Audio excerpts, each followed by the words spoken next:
Dear students, welcome to my YouTube channel. आज हम purity is power chapter के question answer का अध्ययन करेंगे। डियर स्टूडेंट्स, इससे पहले वाले वीडियो में हमने इस चैप्टर के मेन पॉइंट और समरी का अध्ययन किया, और यदि आपने अब तक वो वीडियो नहीं देखा है तो मैंने इस आई बटन पर उसका लिंक दिया है, जिसे आप क्लिक करके पहले उस वीडियो को जरूर देखें। डियर स्टूडेंट्स, ये वीडियो देखने से आपको आज का ये वीडियो जो क्वेश्चंस आंसर पर बेस्ड है वो अच्छी तरीके से समझ में आएगा। तो डियर स्टूडेंट्स, शुरू करते हैं टेक्स्ट बुक आधारित क्वेश्चन आंसर के पहले सेक्शन में, जिसमें 20 to 30 वर्ड्स लिमिट के आंसर हमें लिखने होते हैं। तो पहला क्वेश्चन है, in which area do we need purity. In which area यानी किस क्षेत्रों में डू वी नीड हमें आवश्यकता होती है प्योरिटी, शुद्धता की, यानी हमें किन क्षेत्रों में शुद्धता की आवश्यकता होती है। आंसर, वी नीड प्योरिटी यानी हमें शुद्धता की आवश्यकता होती है इन एवरीथिंग, प्रत्येक में, सच एज फूड यानी भोजन, वाटर यानी जल, एयर यानी हवा, एनवायरमेंट यानी वातावरण, एंड सोसाइटी और समाज, यानी we need purity in everything such as food, water, air, environment and society, यानी हमें भोजन, जल, हवा, वातावरण और समाज, इन सब में शुद्धता की आवश्यकता होती है। Question number 2, right the importance of purity of environment. Right लिखना है the importance of purity of environment. Importance, महत्व ऑफ प्योरिटी ऑफ एनवायरमेंट, वातावरण की शुद्धता, यानी वातावरण की शुद्धता के महत्व को आपको लिखना है। आंसर, प्योरिटी ऑफ एनवायरमेंट यानी वातावरण की शुद्धता प्रमोट्स, बढ़ाती है, हेल्थ, स्वास्थ्य को, यानी वातावरण की शुद्धता है वो व्यक्ति के स्वास्थ्य को बढ़ाती है। It provides peace of mind, और यह मन की शांति प्रदान करती है। Question number 3, what different task, क्या अलग अलग टास्क यानी कार्य वर असाइंड, सौंपे गए थे टू युधिष्ठिर एंड दुर्योधन, युधिष्ठिर और दुर्योधन को, यानी युधिष्ठिर और दुर्योधन को क्या अलग अलग कार्य सौंपे गए थे। Answer, Yudhishthir was assigned to bring one bad person from the society, यानी युधिष्ठिर को एक सोसाइटी से एक बुरा व्यक्ति लाने को कहा गया, एंड दुर्योधन was assigned, और दुर्योधन को एक कार्य सौंपा गया to bring one good person from the same society, उसी सोसाइटी से एक अच्छे व्यक्ति को, यानी आचार्य द्रोण ने युधिष्ठिर और दुर्योधन को एक कार्य सौंपा, युधिष्ठिर को ये कार्य सौंपा कि वो एक समाज से बुरे व्यक्ति को तलाश करके लाए, और दुर्योधन को ये कहा या ये कार्य सौंपा कि वो उसी समाज से एक अच्छे व्यक्ति की तलाश करके लाए। Question number 4, child the food is insufficient for you, you may have this also. बच्चे, ये तुम्हारे लिए भोजन अपर्याप्त है, तुम्हें इसकी भी आवश्यकता है। What does this statement suggest? ये जो स्टेटमेंट है इन्वर्टेड कॉमा में, वो क्या सजेस्ट करता है अबाउट पावा हरि बाबाज एटीट्यूड, पावा हरि बाबा के दृष्टिकोण को। आंसर, दिस स्टेटमेंट यानी ये जो वक्तव्य है, child the food is insufficient for you, you may have also this also suggest about Pava Hari Baba's attitude that he was a pure and pious saint, यानी पावा हरि बाबा के इस वक्तव्य से उसके व्यक्तित्व के बारे में पता चलता है कि पावा हरि बाबा इज ए प्योर, एक शुद्ध, एंड पायस, एक पवित्र सेंट, संत है। तो डियर स्टूडेंट्स, इस वक्तव्य से पावा हरि बाबा की शुद्धता और एक पवित्र संत होने का प्रमाण मिलता है। Question number 5, how did the thief, how कैसे द थीफ, चोर, रिएक्ट, प्रतिक्रिया करता है, व्हेन, जब पावा हरि बाबा ऑफर्ड, जब पावा हरि बाबा उसे ऑफर करते हैं हिम मोर फूड, अधिक और भोजन, यानी पावा हरि बाबा द्वारा और अधिक भोजन ऑफर किए जाने के बाद चोर का क्या रिएक्शन होता है। Answer, when Pawa Hari Baba offered the thief more food, जब पावा हरि बाबा चोर को और अधिक भोजन पेश करते हैं, the thief was wonderstruck, thief चोर है वो आश्चर्यचकित हो जाता है, by the affectionate word, Baba Pawa Hari Baba के अफेक्शनेट वर्ड, स्नेही शब्दों को सुनकर, there was change in him, और उस चोर में एक बदलाव आता है या होता है। Question number 6, mention the manners of Gautam तपस्या, यानी गौतम ऋषि द्वारा की गई तपस्या के तरीके को लिखना, मेंशन करना या उल्लेख करना। आंसर, गौतम डिड तपस्या फॉर सेवरल ईयर। ऋषि गौतम ने बहुत से वर्ष तपस्या की। ही डिड नॉट ईट और ड्रिंक, उसने इस तपस्या के दौरान न खाया न पिया। He stood in a single foot, वह एक पैर पर खड़ा रहा। ही कंट्रोल्ड हिज सेंस, उसने अपनी सभी इच्छाओं को, अपनी ज्ञानेंद्रियों को नियंत्रित किया। He meditated on the chosen deity, और उसने अपने चुने हुए देवता पर ध्यान लगाया। Question number 7, I was serving my husband and feeding my children. Statement है, I was serving my husband, मैं अपने पति की सेवा कर रही थी, एंड फीडिंग माई चिल्ड्रन, और अपने बच्चों को खाना खिला रही थी। व्हाट डज दिस स्टेटमेंट, जो ये वक्तव्य है, सजेस्ट सुझाता है अबाउट द लेडीज एटीट्यूड, उस महिला के दृष्टिकोण को टुवर्ड्स ड्यूटी, कर्तव्य के प्रति। यानी गौतम ऋषि जब एक महिला के द्वार पर भिक्षा मांगने जाता है और आवाज लगाता है, तब महिला थोड़ी देर बाद आती है और ये कहती है कि वह अपने पति की सेवा कर रही थी और अपने बच्चों को भोजन खिला रही थी। ये वक्तव्य जो उस महिला ने कहा है, उसके महिला के दृष्टिकोण को क्या दिखाता है? आंसर, दिस स्टेटमेंट, यानी ये वक्तव्य, आई was serving my husband and feeding my children, ये वक्तव्य, दिस स्टेटमेंट सजेस्ट सुझाता है दैट की the lady is faithful towards her duty, ये महिला इज फेथफुल, विश्वसनीय है, टुवर्ड्स हर ड्यूटी, अपने कर्तव्य के प्रति।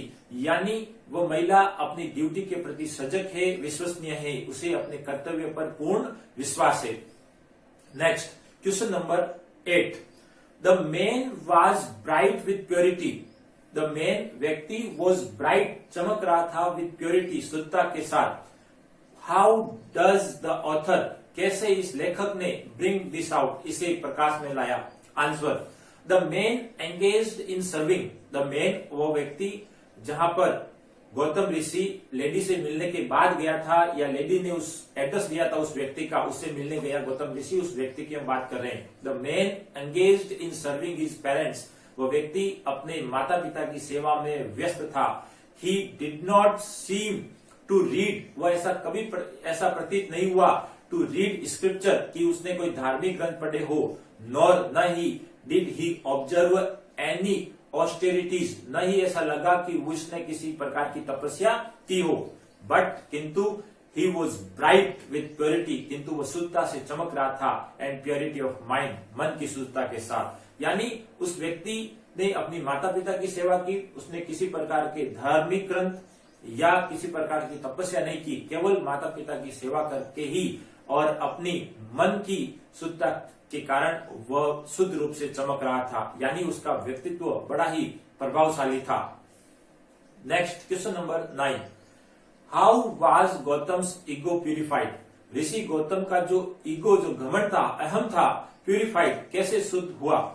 Answer, Gautam's ego was purified, Gautam Rishi का जो ईगो, अहम था, घमंड था, वॉज प्यूरिफाइड, शुद्ध हुआ, when, जब ही मेट, वह मिला, ए हम्बल वुमेन, एक विनम्र महिला से, एंड एन ऑर्डिनरी मैन, और एक साधारण व्यक्ति से।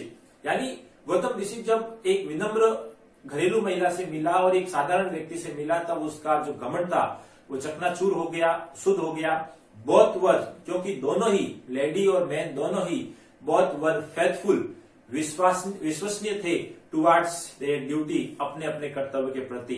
यानी महिला अपने पति और बच्चों की देखभाल कर रही थी, अपने घरेलू कार्यों में या कर्तव्य में कार्यरत थी, जबकि व्यक्ति अपने माता पिता की सेवा में व्यस्त था। इस प्रकार दोनों ही अपने अपने कर्तव्य के प्रति विश्वसनीय थे, निष्ठावान थे, इस कारण से वे शुद्ध थे, और इस प्रकार गौतम ऋषि का ईगो प्योरिफाई हुआ। Next, question number 10, who is pure according to the author. यानी लेखक के अनुसार, प्रोफेसर सुब्रमण्यम के अनुसार, हु इज प्योर, प्योर यानी शुद्ध कौन है? आंसर, वन, यानी एक व्यक्ति, who is sincere in service, जो अपनी सेवा करने में, कार्य करने में सिंसियर, ईमानदार हो, फेथफुल इन डूइंग ड्यूटीज, अपना कर्तव्य करने के प्रति निष्ठावान हो, एंड लविंग विदाउट सेल्फिशनेस, और निस्वार्थ जो प्यार करता हो इज प्योर, वो व्यक्ति शुद्ध है। यानी लेखक ने उस व्यक्ति को शुद्ध कहा है जो अपनी सेवा के प्रति निष्ठावान हो, अपने कर्तव्य के प्रति निष्ठावान हो और एक निस्वार्थ प्रेम करने वाला हो, वो व्यक्ति प्योर है। Next question number 11, what is the importance of pure atmosphere? What is importance, क्या महत्व है of pure atmosphere, pure atmosphere का? आंसर, प्योर एटमोस्फियर यानी एक शुद्ध वातावरण मेक्स बनाता है अवर बिहेवियर, हमारे व्यवहार को रिफाइन, परिष्कृत एंड कल्चरल, सुसंस्कृत। यानी एक अच्छा वातावरण, एक शुद्ध वातावरण हमारे व्यक्तित्व को, हमारे व्यवहार को परिष्कृत और सुसंस्कृत बनाता है या सुसंस्कारवान बनाता है। Next question and answer in 60 to 80 words. इस सेक्शन में हम बड़े क्वेश्चन आंसर का अध्ययन करेंगे। डियर स्टूडेंट्स, आइए पहले क्वेश्चन का अध्ययन करते हैं। First question, what are the merits of purity? What are the merits? Merits का मतलब होता है गुण, ऑफ प्योरिटी, शुद्धता के, यानी शुद्धता के क्या गुण हैं? Answer, purity promotes health. Purity है वो क्या क्या गुण है? प्योरिटी प्रमोट्स हेल्थ, प्योरिटी है वो स्वास्थ्य को बढ़ाता है। It provides peace of mind, यह मन की शांति प्रदान करता है। इट मेक्स आवर विजन, ये हमारे दृष्टिकोण को बनाता है। वर्ड्स, हमारे शब्दों को, वाक्यों को, एंड डीड्स और कार्यों को प्योर, शुद्ध बनाता है। यानी प्योरिटी है वो हमारी दृष्टि को, हमारे शब्दों या बातों को और हमारे कार्यों को शुद्ध बनाता है। It has power to purify people, शुद्धता में वो शक्ति होती है कि वो लोगों को शुद्ध कर सके। In presence of purity, purity की उपस्थिति में evil has no place, evil का कोई स्थान नहीं होता है। It is beneficial to health, और इस प्रकार ये हमारे स्वास्थ्य के लिए लाभदायक होता है। ये students, purity of body is physical health. यदि एक शरीर स्वस्थ होगा, एक शरीर शुद्ध होगा, तो वो हमारी शारीरिक स्वास्थ्य रहेगा या शारीरिक स्वास्थ्य होगा। Purity of mind is wholesome peace, और मन में शुद्धता होगी तो एक होलसम पीस, एक संपूर्ण शांति होगी।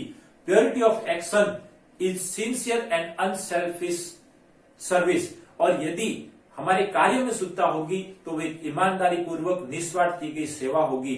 प्योरिटी ऑफ एनवायरमेंट, और जब वातावरण शुद्ध होगा, इट्स सोल एलिवेटिंग सेरेनिटी, तो वो हमारी आत्म उत्थान को प्रदान करने वाली होगी। डियर स्टूडेंट्स, इस प्रकार प्योरिटी के बहुत से गुण हैं जो कि निम्न है। हमारे स्वास्थ्य को बढ़ाता है, मन की शांति प्रदान करता है, हमारी दृष्टि को, हमारी बातों को, हमारे कार्यों को शुद्ध करता है। इसमें यह शक्ति है कि वो लोगों को सुधार सके या लोगों को शुद्ध बना सके, और इस शुद्धता की अनुपस्थिति में बुराई का किसी प्रकार का कोई स्थान नहीं होता है। तो आइए सेकंड क्वेश्चन का अध्ययन करें। As is the mind, so is the vision. Inverted comma में दी गई ये line, as is the mind, so is the vision, जो कि इस चैप्टर से लिया गया है। एक्सप्लेन, आपको स्पष्ट करना है it with reference to the Mahabharata episode, Mahabharata के एपिसोड से साइटेड बाय द राइटर, जो इस राइटर ने लिखा है। यानी राइटर द्वारा उद्धृत किए हुए इस वाक्य as is the mind, so is the vision, इसको हमें महाभारत एपिसोड से लिंक करके या रेफरेंस से हमें लिखना है, एक्सप्लेन करना है। Answer, as is the mind, so is the vision, यानी जिसका जैसा मन, जैसा मस्तिष्क, वैसे ही उसकी दृष्टि। इट मीन्स, इसका मतलब है purity provides peace of mind. जो प्योरिटी है, शुद्धता है, वो मन की शांति प्रदान करती है। वेयरएज, जबकि इम्प्योरिटी, जो अशुद्धता है, इम्पेयर्स, खराब करती है द माइंड्स, मस्तिष्क को। इन महाभारत में द्रोण, आचार्य द्रोण आस्क्ड, द्रोण ने कहा या एक टास्क दिया, Drona asked Yudhishthira to bring one bad person from the society. Yudhishthira को ये कार्य सौंपा कि वह एक सोसाइटी से, एक समाज से बुरे व्यक्ति को तलाश करके लाए। बट किंतु he could not found such person, किंतु उसे ऐसा बुरा व्यक्ति नहीं मिला। The pure mind of Yudhishthir, क्योंकि pure mind of Yudhishthir, Yudhishthir का जो मन था शुद्ध था, फाउंड एवरीवन, उसने प्रत्येक को पाया, to be pious and pure, पवित्र और शुद्ध। यानी प्योर माइंड युधिष्ठिर ने सभी को पवित्र और शुद्ध व्यक्ति के रूप में पाया।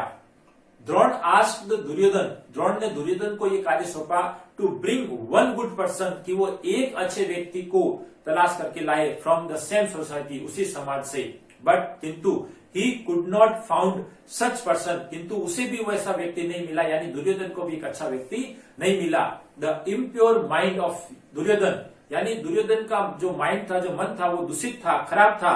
फाउंड एवरीवन, उसने सभी को पाया, टू बी इविल, बुरा, एंड इम्प्योर, अशुद्ध। यानी जिसका जैसा मन था उसने दूसरे लोगों को उसी नजरिए से देखा। युधिष्ठिर का मन शुद्ध था तो सभी लोग उसे अच्छे, शुद्ध नजर आए, पवित्र नजर आए, जबकि अशुद्ध विचारों वाले दुर्योधन को सभी लोग अशुद्ध या बुरे लोग नजर आए। इस प्रकार दोनों ही युधिष्ठिर और दुर्योधन को अपने अपने टास्क पूरे करने में थोड़ी अड़चन आई, और वो कारण था उनके मन के व्यवहार या मन की शुद्धता के कारण। इसीलिए इस कोटेशन को राइटर ने यहां लिखा, as is the mind so is the vision, यानी जैसा जिसका मन वैसे ही उसकी दृष्टि। यानी गुड माइंड गुड फाइंड, यानी अच्छा मन होगा तो उसे अच्छा ही मिलेगा।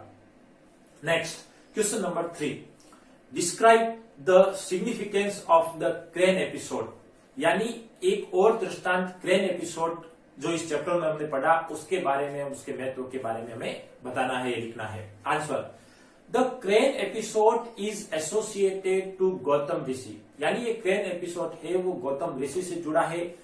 गौतम ऋषि ही वांट्स टू ऑब्टेन, वह प्राप्त करना चाहता है, सर्टेन पावर्स, कुछ निश्चित शक्तियां, थ्रू तपस्या से, यानी गौतम ऋषि अपनी तपस्या के माध्यम से कुछ निश्चित शक्तियां हासिल करना चाहता है, इसलिए वो तपस्या करता है।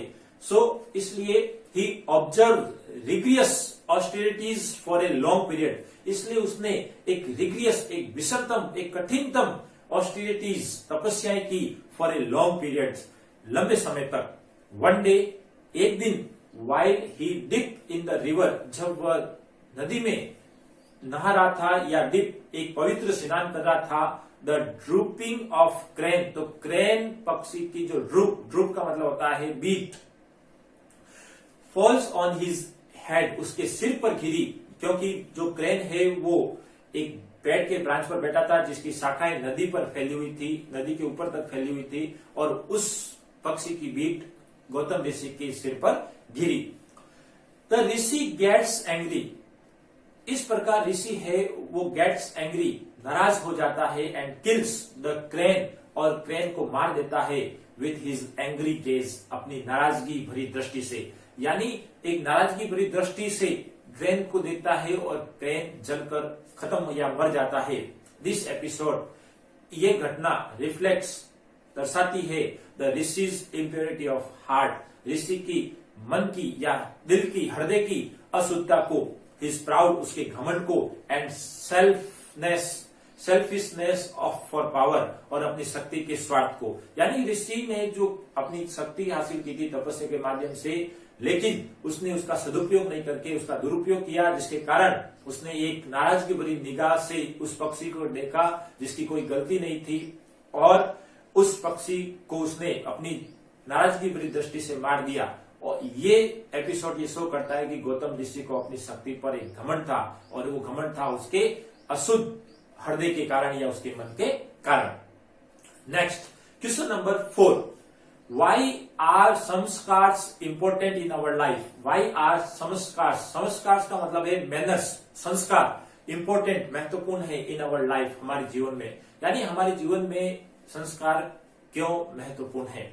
आंसर, संस्कार्स यानी संस्कार्स आर इंपोर्टेंट, महत्वपूर्ण है फॉर इन अवर लाइफ, हमारे जीवन में, बिकॉज, क्योंकि दे wash off the impure legacies from us, they wash off, क्योंकि वे बहा देते हैं, हटा देते हैं, साफ कर देते हैं, द इम्प्योर लेगेसी, हमारी अशुद्ध विरासत को, फ्रॉम अस, हमसे, यानी हमारे भीतर जितनी भी अशुद्धता की बातें हैं वो संस्कार उनको दूर कर देती है, साफ कर देती है।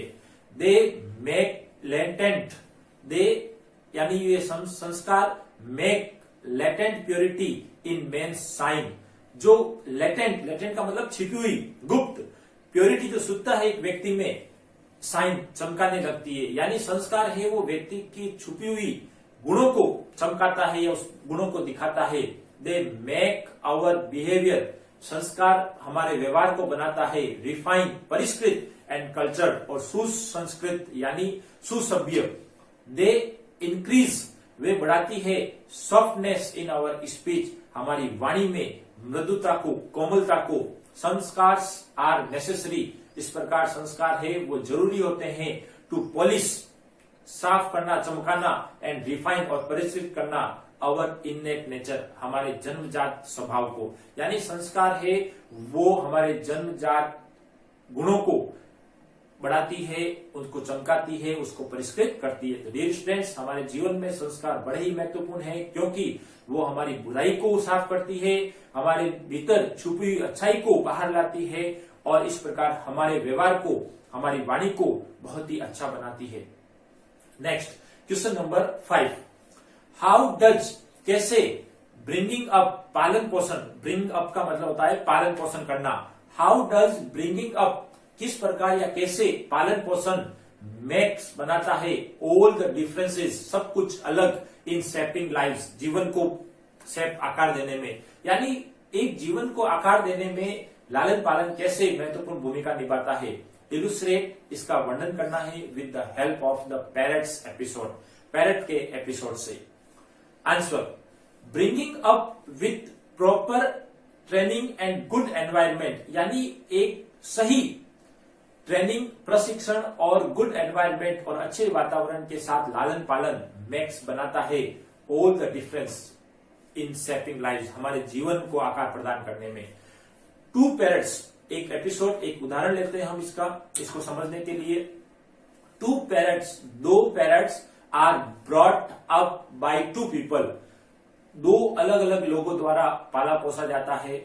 वन इज ए हंटर, एक व्यक्ति है Hunter, and the other is a scholar, और दूसरा है स्कॉलर यानी विद्वान, एक शिकारी और एक विद्वान द्वारा दो अलग अलग तोतों को पाला जाता है। बोथ पैरट्स, दोनों ही parrots are a brother born to the same mother bird, दोनों ही पैरट्स एक ही मां के जन्मे हुए दो भाई होते हैं, बट किंतु on account of the bringing, एक पालन पोषण के कारण, ब्रिंगिंग का पालन पोषण के कारण, एंड द एटमोस्फियर, और वो वातावरण अवेलेबल अराउंड, उनके आसपास जो वातावरण अवेलेबल होता है, देयर एक्सप्रेशन, उनकी अभिव्यक्ति, एंड बिहेवियर, और उनका व्यवहार डिफर्ड, अलग अलग होता है ग्रेटली, अत्यधिक रूप से। यानी दोनों ही पैरट्स एक ही मां से जन्मे हुए दो भाई थे, लेकिन उनका जो लालन पालन हुआ, जो उनके पास एटमोस्फियर था उपलब्ध, आसपास जो एटमोस्फियर था, उनके कारण दोनों के ही व्यवहार में अत्यधिक भिन्नता थी।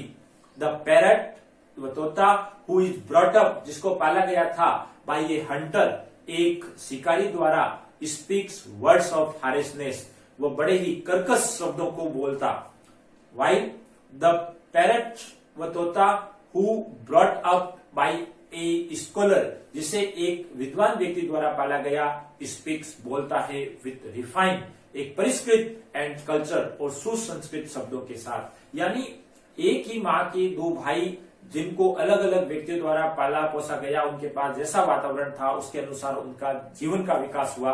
एक तोता जिसे हंटर ने पाला, हंटर जो कि एक कर्कश, एक बहुत ही हिंसक व्यक्ति है, उसने वैसे ही शब्द अपने वाणी में यूज लिए और तोते ने वैसा ही सीखा।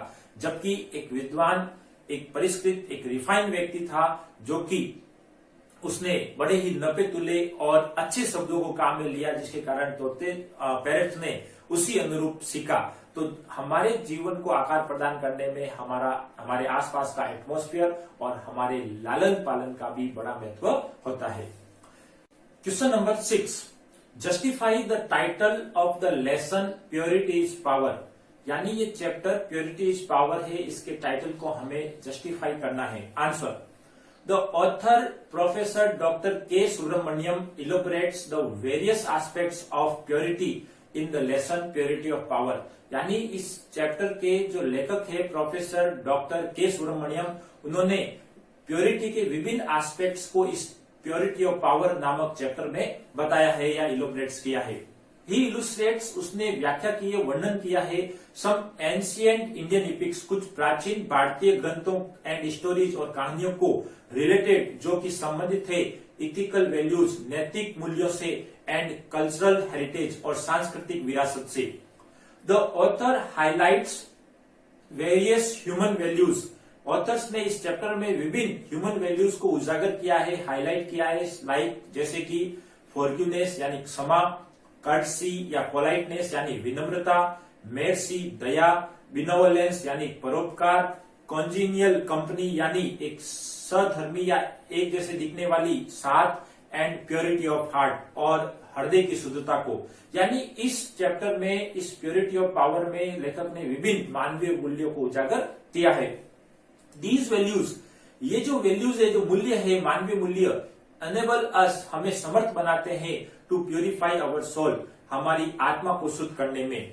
They can transform the most precious nature, ये जो ह्यूमन वैल्यू है कैन ट्रांसफॉर्म, रूपांतरित कर सकते हैं द मोस्ट फेरोसियस यानी अत्यधिक भयंकर खराब नेचर, स्वभाव को भी, into the most virtuous nature, एक अत्यधिक गुणी स्वभाव में भी। यानी एक व्यक्ति के बहुत ही खराब स्वभाव को एक अच्छे स्वभाव में बदला जा सकता है केवल इन मानवीय गुणों के कारण या के से। ही आल्सो इलोबरेट्स, लेखक ने यह भी इलोबरेट किया द इफेक्ट ऑफ प्योरिटी, कि एक शुद्धता का क्या प्रभाव होता है। एज जैसे कि purity of body is physical health, यानी एक शरीर की शुद्धता है वो हमारी शारीरिक स्वास्थ्य होता है, यानी हम तंदुरुस्त, शारीरिक रूप से तंदुरुस्त रहते हैं। Purity of speech is unsullied truth, यानी हमारी वाणी में शुद्धता है वो अनसलिड ट्रूथ, एक पवित्र सत्य होता है। Purity of heart is selfless love, हृदय की शुद्धता है वो एक निस्वार्थ प्रेम होता है। Purity of thought is righteous reason, और जो हमारे विचारों में शुद्धता होती है वो एक राइटियस रीजन, एक परोपकारी तर्क या कारण होता है। Purity of mind is wholesome peace, और जो प्योरिटी ऑफ माइंड, मन की शुद्धता है उससे संपूर्ण शांति प्राप्त होती है। Purity of action is sincere and unselfish service, और जो हमारे कार्यों में शुद्धता होती है वो एक ईमानदार और निस्वार्थ सेवा होती है। Purity of society is harmonious unity, और समाज में शुद्धता होती है वो एक एकता के रूप में होती है। And purity of environment is soul elevating serenity, और वातावरण में शुद्धता है वो हमारी आत्म उत्थान कर देने वाली शांति होती है। तो डियर स्टूडेंट्स, इस प्रकार इस चैप्टर में लेखक ने प्योरिटी ऑफ पावर को बड़े ही अच्छे तरीके से समझाया है, जिसको हमने यहाँ पर जस्टिफाई किया है। तो डियर स्टूडेंट्स, इस प्रकार हमने टेक्स्ट बुक आधारित क्वेश्चन आंसर का अध्ययन किया। यदि आपको वीडियो पसंद आए तो लाइक करें, शेयर करें, और यदि आपने अब तक इस चैनल को सब्सक्राइब नहीं किया है तो इस चैनल को पहले जरूर सब्सक्राइब कर ले और बेल आइकन दबाना नहीं भूले, ताकि अगले वीडियो का नोटिफिकेशन आपको सबसे पहले प्राप्त हो। Thank you.